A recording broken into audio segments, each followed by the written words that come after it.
Good morning, class. Today we are going to discuss the editorial that has been published in Hindu, and it is about farmers' protest and the Supreme Court's observation regarding the right to protest. As you know that the farmers are protesting against three farm laws that has been enacted by the parliament, and ever since the law has been enacted, the farmers are protesting to repeal the law. So what are the core issues that the farmers are asking for? The farmers want that these three farm laws are basically not in sync with the farmers' interest. So these law must be repealed by the parliament itself, and they also want that minimum support price MSP should be a statutory law. It should be provided in the statute book of the government, that it will be remain there even if any kind of market reform take place in the process of modernization of agriculture, or integration of market with the farm. Then also the farmers' interest should be protected in the form of MSP. So this is the issue. Since the agitation has been going on for a long period of time, and it is causing lot of distress and problem to the common man who want to travel to Delhi, or especially they want to go out of Delhi. So farmers are not allowed to enter into the city given the kind of violence that has been experienced during the Republic Day, and that is why government do not want to take any kind of risk. So this is the issue.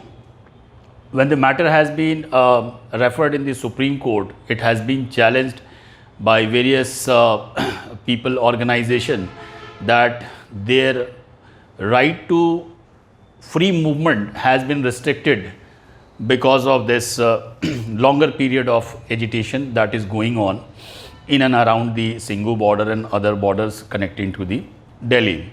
So Supreme Court has reiterated its earlier decision, wherein Supreme Court had said that people have the right to protest as long as it is peaceful and without arms. You also know that this is a fundamental right given in Article 19(1). It's part 19(1)(b). At the same time, the Article 19(1)(d) also says that right to free movement is also a fundamental right. So now we have a situation when we have two conflicting rights, and both belong to the same category of rights. So which right should prevail upon the other? That is the question, and that is why this matter has been referred to the Supreme Court. Supreme Court is again reiterated its earlier decision that the farmers can protest, but it cannot disturb or hamper the free movement of the people who are traveling. So public road cannot be blocked for indefinite period of time. That is what Supreme Court has said. Today's editorial trying to discuss as why the government and the farmers are not talking to each other. On one hand, the government is adamant. On the other hand, the farmer unions are also adamant. They are not talking to each other, and that is why the impasse is continued.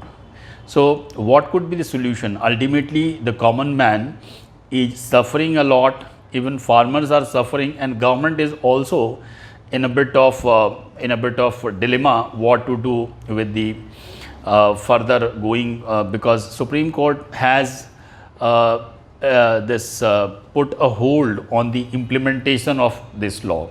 So this matter cannot be continued for a longer period of time. In that context, it is imperative to talk to each other. The editorial also talks about the expert committee that was constituted by Supreme Court itself, who could guide Supreme Court in the technicalities of the farm laws and the interest of the farmers.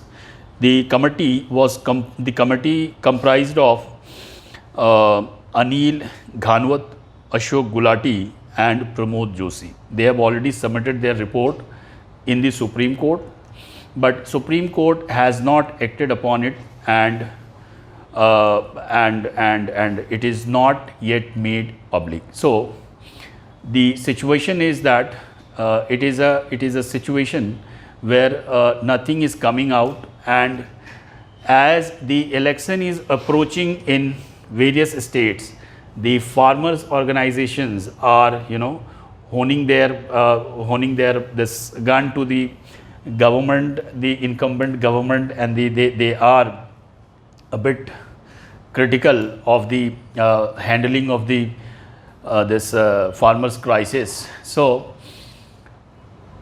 this impasse needs to be needs to be resolved, and government and this farmers body, they should talk to each other.